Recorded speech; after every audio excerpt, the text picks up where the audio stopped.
me now. Come with me now. Go with me now. I'm gonna take you down. Go with me now. I'm gonna show you. Saya sekarang sedang berada di Pulau Bangka. Dan di sini pengaruh kebudayaan Tionghoa itu sangat kuat sekali. Dan itu saling bersangkutan dengan penambangan timah yang ada di sini.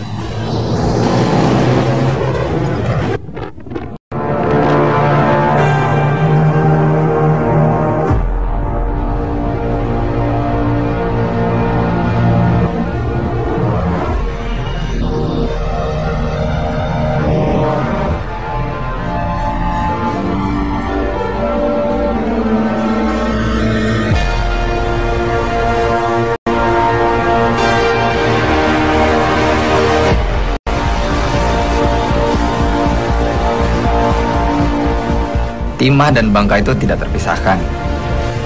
Asal nama Bangka itu sendiri, Wangka atau Fangka, artinya adalah timah dalam bahasa Sanskerta. Kalau penambangan timah mulai dilakukan besar-besaran dari abad 17, warga Pulau Bangka dipercaya sudah mendulang timah dari abad ke-7, tentunya dengan cara yang tradisional.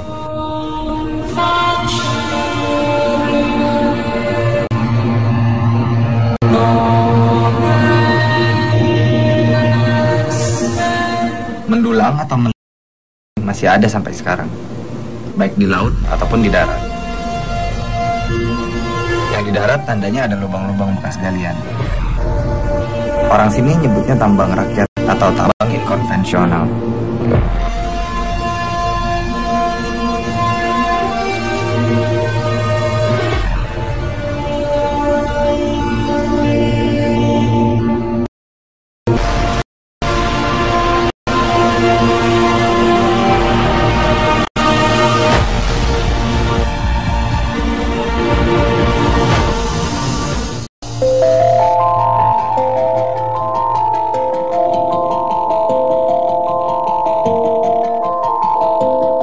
Ini tahu timahnya dari mana, Pak? Timahnya dari ini loh, dari pasir lah. Nah, ada tuh. Oh, ini timah semua. Bukan pasir yang putih ini. Yang kecil-kecil. Timahnya hitam tuh, timah. Yang kecil-kecil itu. Nah, yang kecil-kecil tuh. Air yang mengalir akan menghanyutkan pasir atau tanah, sehingga hanya tersisa pasir timah aja yang berwarna hitam.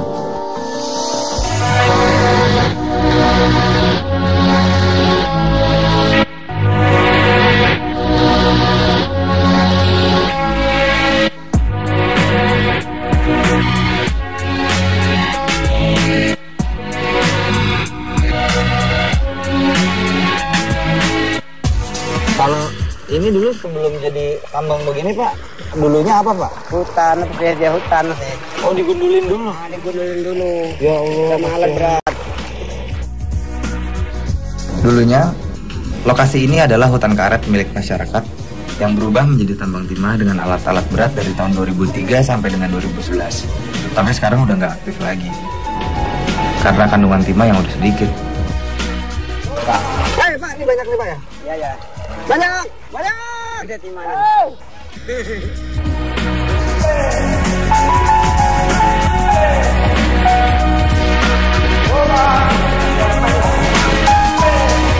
Susah juga ya nyari timah ya. Jongkok seharian, terus dapatnya ntar cuma sekilo kadang-kadang. Wah, oke. Sebentar, saya juga punya timah nih. Hitam-hitam gede-gede nih. Tuh, ya kan? Kita ikutin.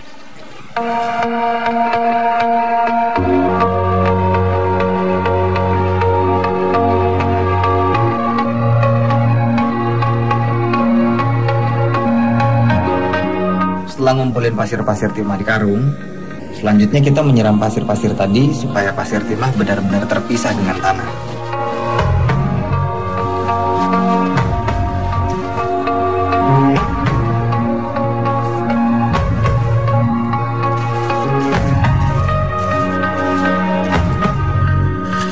Dengan nyiram begini nanti pasirnya akan turun dan timahnya akan diam di situ. Dan itu timahnya nggak akan turun ke bawah. Ya, iya bagus lah. Yang bagus yang ngangkut. Bagian yang turun tuh kulit. Yang turun tuh yang kurang bagus kan. Oh, Wah, ribet banget ya nyarinya ya. Timah-timah yang sudah didapat nanti akan dijual ke pengepul. Kalau ini cukup buat sehari-hari nggak Pak? Kira-kira dapat segini nih? Cukup. 1 kilo berapa tadi Pak? 85.000 1 kilo. Kalau ini kira-kira dapat berapa nih Pak? Dapat sekitar 3 kilo mungkin. Oke lah, lumayan lah ya. Nambang gini perlu izin nggak? Kalau begini enggak. Kalau lebar kan pakai mesin besar tuh pakai. Oh.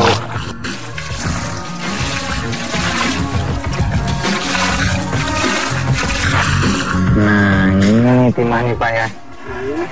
Tuh timah yang bikin Bangka dan Belitung jadi dijajah. Ya.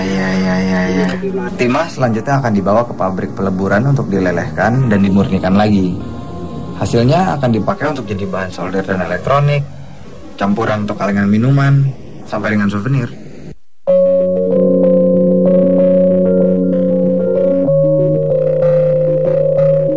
Kalau secara view emang keren sih ini tempat untuk foto-foto. Tapi bekas-bekas tambang ini biasanya dibiarin begitu aja, tanpa adanya reklamasi untuk mengembalikan kesuburan dan fungsi lahan yang sebelumnya. Sayang banget kan ya?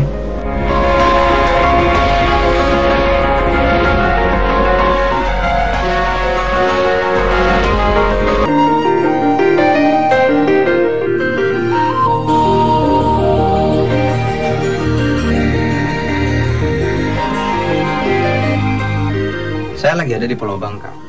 Di sini pengaruh budaya Tionghoanya cukup kuat loh. Dan semuanya gak lepas dari penambangan timah yang ada di Pulau Bangka. Ini adalah Kampung Gedong.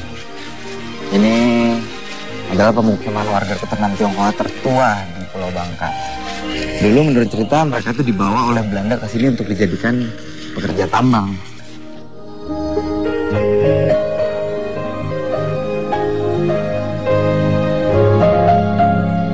Kedatangan para pekerja tambang dari negeri Tiongkok kira-kira mulai terjadi pada awal abad ke-18. Saat itu timah dicari secara besar-besaran di Bangka. Tenaga ahli dan teknologi yang dibawa dari Tiongkok ini meningkatkan hasil produksi timah di Bangka pada saat itu. Para pekerja tambang yang umumnya berasal dari suku Hakka ini akhirnya membuat pemukiman di sekitar tambang-tambang timah di Bangka. Desa Gedong ini dulunya adalah pemukiman pekerja tambang Tionghoa yang dihuni oleh 6 kepala tambang atau yang disebut dengan Liu Fun Teo. Rumah-rumah para kepala tambang timah ini dibuat dengan ukuran yang besar dan luas.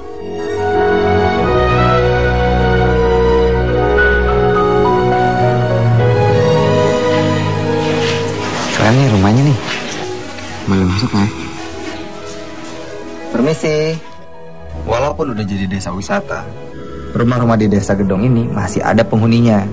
Jadi kita tetap harus minta izin sebelum mau lihat-lihat ke dalam.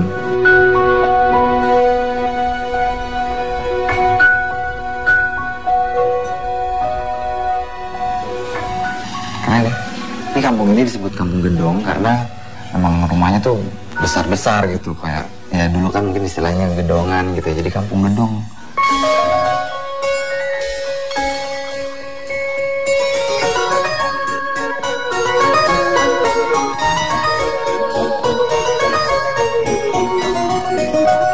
Di Desa Gedong, rumah-rumah asli pekerja tambang Tionghoa dari abad 18 masih bisa kita lihat. Tapi udah ada juga rumah-rumah modern di sini. Desa keturunan Tionghoa tertua di Bangka ini sekarang jadi tempat tinggal bagi sekitar 60 kepala keluarga. Dan budaya Tionghoa masih sangat terasa di sini.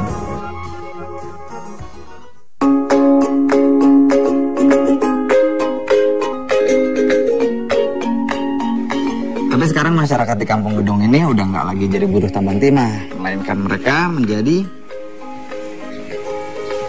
penghasil kemplang terbaik di Pulau Bangka. Kemplang adalah kerupuk ikan khas Bangka yang terbuat dari campuran tepung sagu dan daging ikan tenggiri yang digiling. Dan Jackie Chan ternyata pindah ke Desa Gedong dan membuat kemplang. Enggak lah, ini mirip-mirip doang nih. Setelah campuran adonan kemplang jadi, adonan akan dikukus sekitar 1 jam.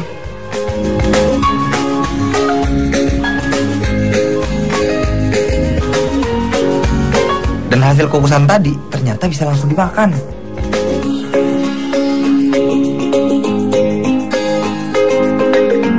Gimana rasanya? Pas nggak campuran ikannya? Ya nih ada yang kurang nih. Kurang banyak. Gimana ya? Kukusan ini namanya pempek. Katanya sih kalau pempek Palembang yang masih mentah kita potong-potong dan jemur, itu bisa jadi kemplang juga loh. Tapi lama pastinya. Pasti kok. Untuk jadi kemplang, adonan pempek harus dijemur seharian sampai mengeras. Pengalaman. Udah seperti biasa nih.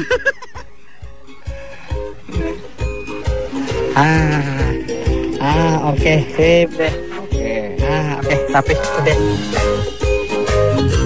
Usaha pembuatan kemplang ini udah dilakukan oleh generasi ketiga loh, dengan resep turun-temurun. Dan cara pengolahannya juga masih sederhana. Nih, kayak alat potong pempek ini nih. Setelah dijemur, pempek yang sudah mengeras akan dipotong-potong.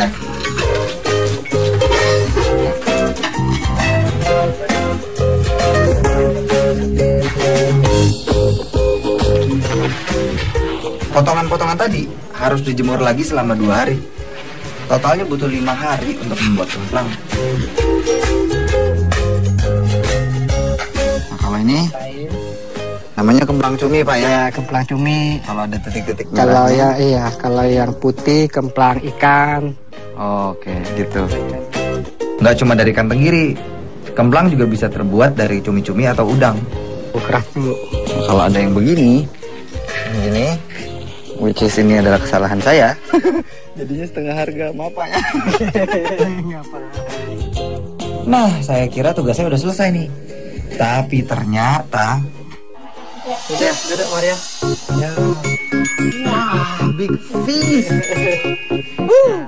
Waktunya makan. Maria. Cobain yang ini, makanan khas Bangka, rusip nih. Apa? Rusip. Apa itu? Rusip dari Asam.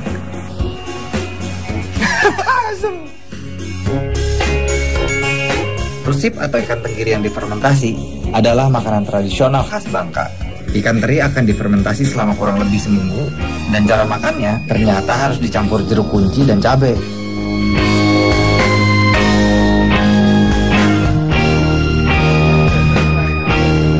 Suasana di desa Gedong yang tenang dan sederhana ini betul-betul nikmat buat saya.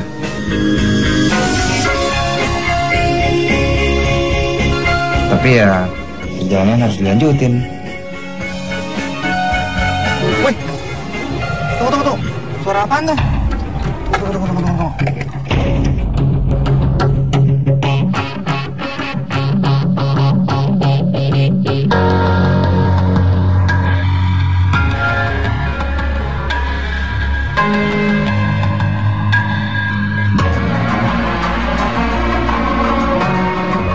Saya berada di Pantai Rambang, sebuah surga di dekat kota Sungai Liat, Pulau Bangka. Pantai ini jadi spot untuk melihat sunrise yang keren dengan hamparan pasir putih yang panjang.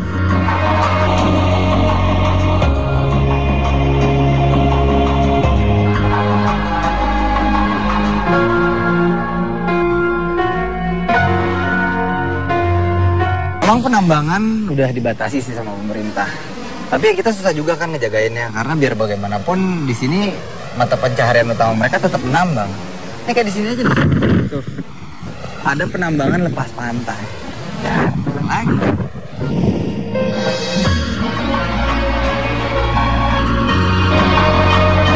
Penambangan lepas pantai di Bangka dimulai dari tahun 1926 sampai dengan sekarang. Dengan menggunakan mangkuk besi berukuran besar, pasir-pasir laut dikeruk ke dalam kapal untuk dipisahkan timah dan pasir biasa. Paradise-paradise alami di Bangka terkadang harus bersinggungan dengan aktivitas penambangan timah yang umumnya dilakukan di daerah terbuka. Tanah yang bolong-bolong sampai sungai atau air laut yang lama-lama keruh jadi jejak pertambangan yang ditinggalkan.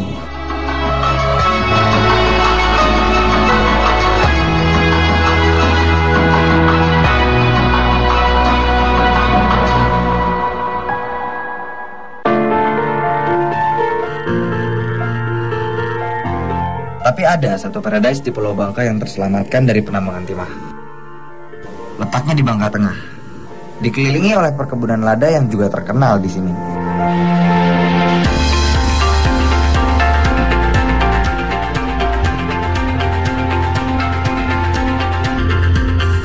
Tapi pas dalam perjalanan saya menuju ke sana, tiba-tiba, wih, tunggu, suara apaan tuh? Tunggu.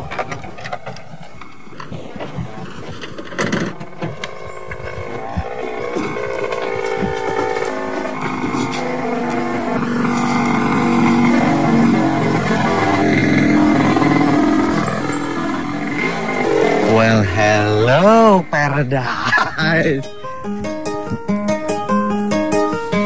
Ini dia nih yang jatuh nih.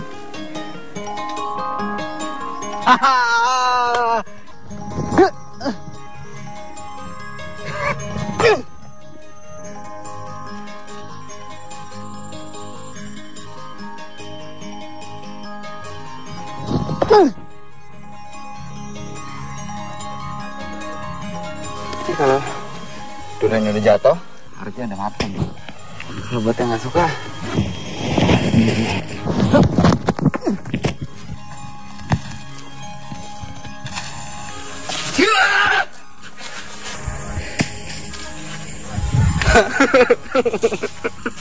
masa jatuhnya cuma segini. Wangi sih. Cuma segini.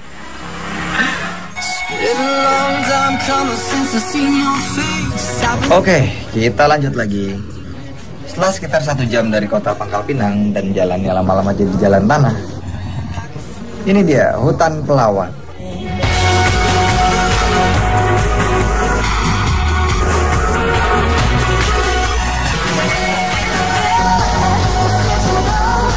Hutan ini dinamakan hutan Pelawan karena jenis pohon yang paling banyak ditemukan di sini, yaitu pohon pelawan. Betul, itu dia nih. Tanaman yang berwarna merah tanah ini adalah pohon pelawan. Lihat, banyak banget kan di kanan kiri. Pelawan ini memang endemik di Pulau Bangka, hanya ada di Pulau Bangka dan nggak ada lagi di mana-mana. Terus bisa dijadikan indikator juga kalau misalnya ada pelawan, di bawahnya biasanya ada timah. Bayang nggak kalau misalnya jadi teh hijau, kasihan banget.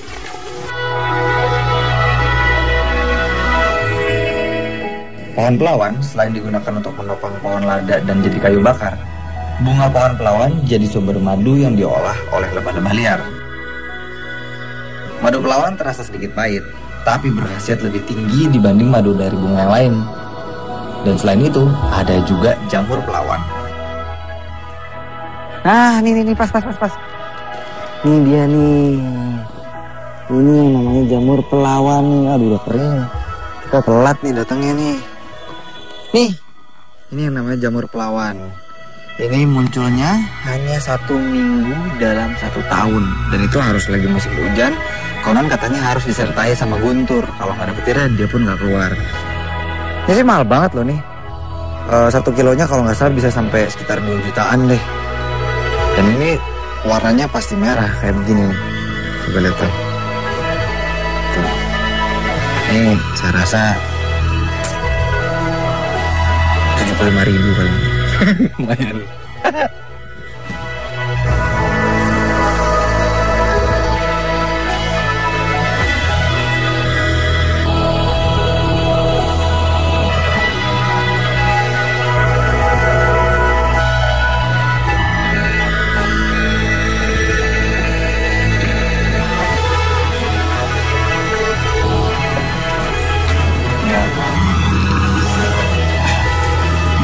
Banget. Kenapa? Ini tahu pohonnya.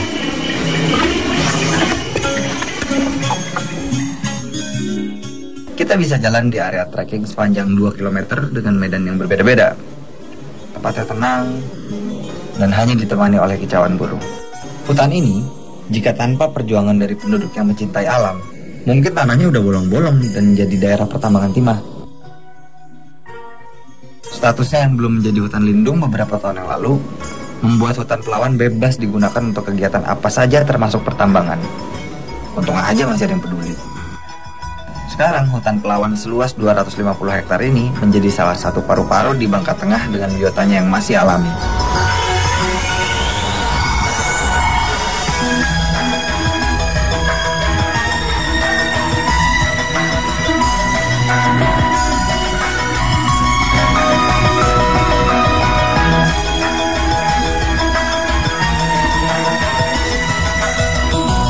Paradise yang kita cintai bisa saja hilang beberapa tahun lagi jika tidak dirawat dan dilindungi.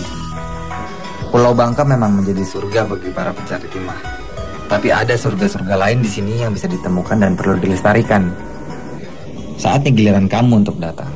Karena ini adalah salah satu surga Indonesia.